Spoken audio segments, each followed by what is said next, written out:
Hi, this is Kerry Artak with Wicked Stocks, bringing you the daily Tesla report for Tuesday, November 28th, 2023. But before I walk you through the charts, as usual, just want to encourage you to please click like if you haven't already, subscribe to the Wicked Stocks YouTube channel, share the content if you would with friends and colleagues, and check out wickedstocks.com, where we offer a full suite of both daily and weekly analytical videos just like this one. Daily analysis in the SPY and the Triple Q, that is the S&P 500 and NASDAQ 100 ETFs. Weekly analysis in the S&P 500 Index, the NASDAQ 100 Index, the Long Bond ETF, the TLT, as well as 2 individual stock picks a week that you never see on YouTube. That is 8 a month that cater to the 3 to 5 week swing trader out to the 3 to 5 month near-term investor. We're always looking for at least 20% moves on those stock picks, and you can check out all of this for no cost for 5 days.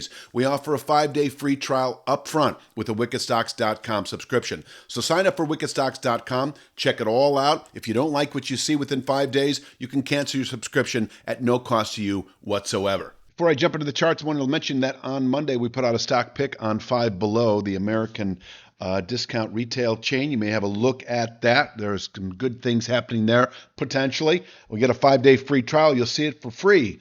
So check out wickedstocks.com. Here we go with the long-term charts. Start with the big picture, work our way into the day itself. About 7 weeks ago, we closed below this long-term channel bottom that is now well above the market in the upper 260s.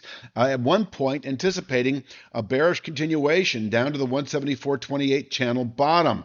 But within a few weeks of that sell signal, the market rallied back to close above a newly formed descending one-third speed line. So, I'm kind of backtracking here just a little bit to show you that it was about 2 weeks ago we closed above this newly formed descending one-third speed line that was based in part on the October low. It's now well below the market at 210.84, but the reason I'm bringing this to your attention is that spawned a 3 to 5 week buy signal into the low to mid 260s. This upper area remains a 3 to 5 week buy signal, a 3 to 5 week target. We're a solid 2 weeks into it. So, you could also say over the next 2 to 3 weeks, we can should push into the low to mid 260s. And our base of support now is really in the low to mid 220s. And so holding above this rising two-third speed line and at 224.44, combination channel bottom at 223.31. If given the opportunity to buy this,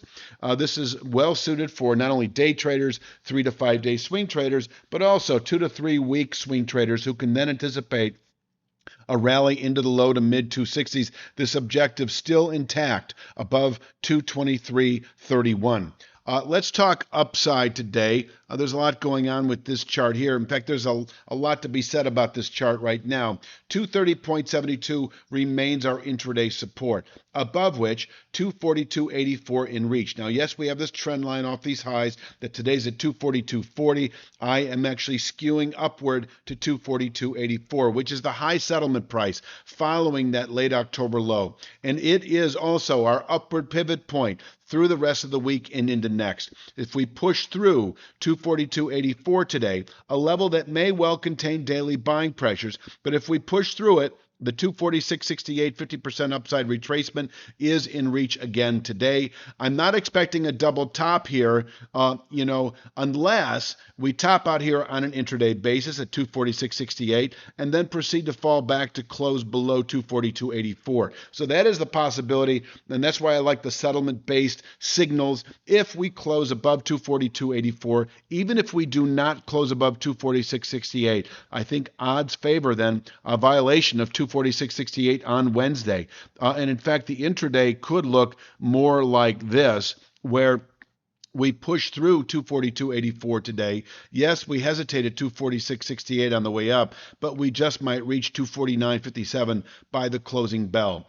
I can also say that closing today above 242.84 would indicate 249.57 probably on Wednesday, where we could place a daily high. And finally, it would be a settlement above 249.57 that should yield this low to mid 260s objective within just 3 to 5 days. But let me clarify one more time. time. If we close today above 242.84, you can see the up pivot here. That is your go with into next week. That is your go with to the upside through the rest of the week and into next. I would say this 260.69 to 266.30 3 to 5 week objective, then likely within, I'd say by the end of next week, if we close today above 242.84.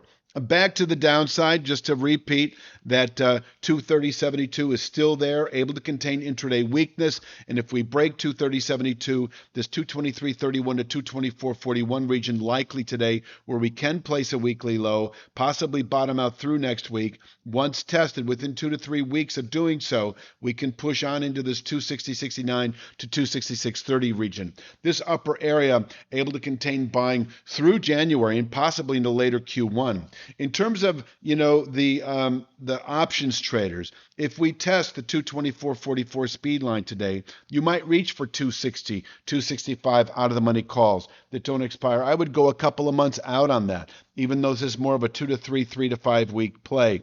Also, if we close today above 242.84, the same thing. You might reach for 265 out of the money calls. I would consider this a 1 to 2 week target, so you might only have to go a month out on that expiration. I always like to go further out in time on the strike price, on the expiration of that strike price, twice the distance in time as I'm expecting that move to occur. So if we test 224.44, I would expect within 2 to 3, 3 to 5 weeks, this mid 260s objective. And therefore, you'd reach for a 265 out of the money call that doesn't expire for at least a couple of months. I think I've covered the upside pretty well. What about closing below 223.31? Well, I wouldn't recommend being long Tesla into later December through the rest of the year, essentially. If you've bought 265 out of the money calls, I would recommend liquidating them for a smaller loss than what you would have to incur later, because I do think if we close below 223.31, you can expect, yes, a return to the speed line at 210.84 within a week or two of doing so, say by the end of next week. But really, I see by the end of the year a real possibility for continuing south all the way into the upper 170s. 177.68 is a long-term channel bottom that I would consider, 3 to 5 weeks, I think is in the realm of likelihood here. So there's your 177 right here. And yeah, closing below 223.31, the upper 170s and dropping daily, as you saw here just a moment ago, 177.68 dropping daily. So closing below 223.31, I'm taking my time saying this, but I'll say it here. If we close below 223.31, you could reach for 175 out of the money puts that don't expire for at least 2 months. I would consider this to be a 3 to 5 week target. It could take a little longer, I'd say by the end of the year. So you want to go out at least a couple of months on that expiration price.